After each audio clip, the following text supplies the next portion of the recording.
আছে এখন সরকারের পক্ষ থেকে আপনারা কি ব্যবস্থা নিবেন? সরকারের পক্ষ থেকে তো আগে থেকে ব্যবস্থা নেওয়া হয়েছে।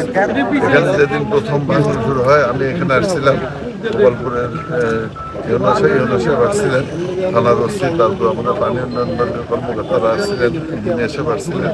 এখানে ওই দিন থেকেই কিন্তু কাজ শুরু হয়েছে। এখন একটা প্রাকৃতিক দুর্যোগ। আমরা চেষ্টা করতেছি, এখানে দুই থানার ইউনুস সাহেব আছেন গোপালপুর এবং ভোগপুরের, অন্যান্য কর্মকর্তা আছেন, পানি উন্নয়ন বোর্ডের ইঞ্জিনিয়ার সাহেব আছেন, তারপরে এসডি সাহেব আছেন, আরো অনেক কর্মকর্তারা আছেন। রোডের এক্সচেঞ্জ সাহেব একটু আগে চলে গেলেন। এখানে আমরা পর্যাপ্ত পরিমাণ এটাকে ফেরানোর জন্য ব্যবস্থা করতেছি। একমাত্র আল্লাহর উপর ভরসা, আল্লাহ রহমত করলে আর আমাদের প্রচেষ্টায় যদি সম্ভব হয় এটা আমরা ফেরানোর চেষ্টা করবো। আর ইতিমধ্যে আমি ডিসি সাহেবের সাথে কথা বলেছি, সচিব সাহেবের সাথে কথা বলেছি, আমি এক মন্ত্রীর সাথে কথা বলেছি যাতে এখানে দ্রুত ব্যবস্থা করা যায়। এবং তারা বলছেন যে টাকার কোনো অভাব নেই, আপনারা যেভাবে লোকালি পারেন এর ব্যবস্থা করবেন।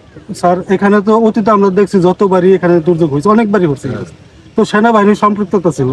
এইবার এখনো কেন সেনাবাহিনী এখানে নিয়োজিত করা হবে না? এখন ওই পর্যায়ে আমরা মনে করি যে আমাদের যারা কর্মকর্তারা আছেন ওনারা নিয়ন্ত্রণ করতে পারবেন।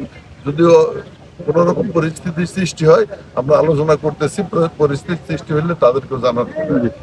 মহোদয়, এখানে এসে কি পরিস্থিতি দেখতে পারলেন? এখানে তো একটা ভয়াবহ অবস্থা। এটা ভেঙে গেলে, এটা ভাঙলে তো এই বাড়ি ঘর চলে যাবে। গোপালপুর, ঘাটাইল, বাসাইল এবং কালীহাতি থানা প্লাবিত হয়ে যাবে এবং বহু ক্ষয়ক্ষতি হবে। জিওব্যাগের পাশাপাশি কি আর কোনো পদক্ষেপ নেওয়া হবে কিনা পানি উন্নয়ন বোর্ডের পক্ষ থেকে? পানি উন্নয়ন বোর্ডের সাথে তো আপনারা আলাপ করতে পারেন। জিওব্যাগ প্ল্যান তো এখন দরকার, যদি না হয় পরে ওই যে এগুলো যদি ফলানো যায় ফলানো হবে। তারপর আপনারা জানেন দ্রুত গতিতে আমরা গাছ টাছকে টেনে ফেলাইছি যাতে পাক, যে সমস্ত পাক হয়, পাকের মধ্যে গাছ থাকলে পাকটা কম হয়। আর আমরা এইটুকু চেষ্টা করতেছি যতটুকু দরকার। এইটা যদি রাস্তা নাইমা যায় তাহলে কিন্তু আর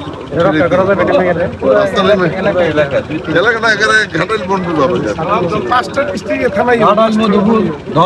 লোক কেন যেতে পারে লোক, আর আমি ওই মন্ত্রণালয়ে কথা বলছি, আপনাদের তো কোনো অসুবিধা নেই, টাকা পয়সা দেওয়া লাগে, লোক বাড়াই দেন, ঠিক আছে? এরা যদি না পারে আর কি, আপনার কোনো চিন্তা করুন। ও আরো লেবার লাগানোর জন্য অন্য কাউরে নিযুক্ত করতে হলে বেশি প্রয়োজন হয়। আমাদের এখানে একটা পারেন না, রংপুরের লোকজন না পারে। লেবার আছে না, 70 জন আজকে হঠাৎ করে, তো এই জন্য এখন ইমিডিয়েট তোমরা ই করো লেবারের জন্য। 100 করে বললে তো হবে না, 100 বললে ওইটা আবার সেখান থেকেই হয়ে যায়। আর একবারে যদি 5,000 পরে, একবারে 4,000 পরে, তাহলে শুনতে দাও বেশি এফেক্টিভ। তাহলে এই কাম করা হবে, ফাইন কই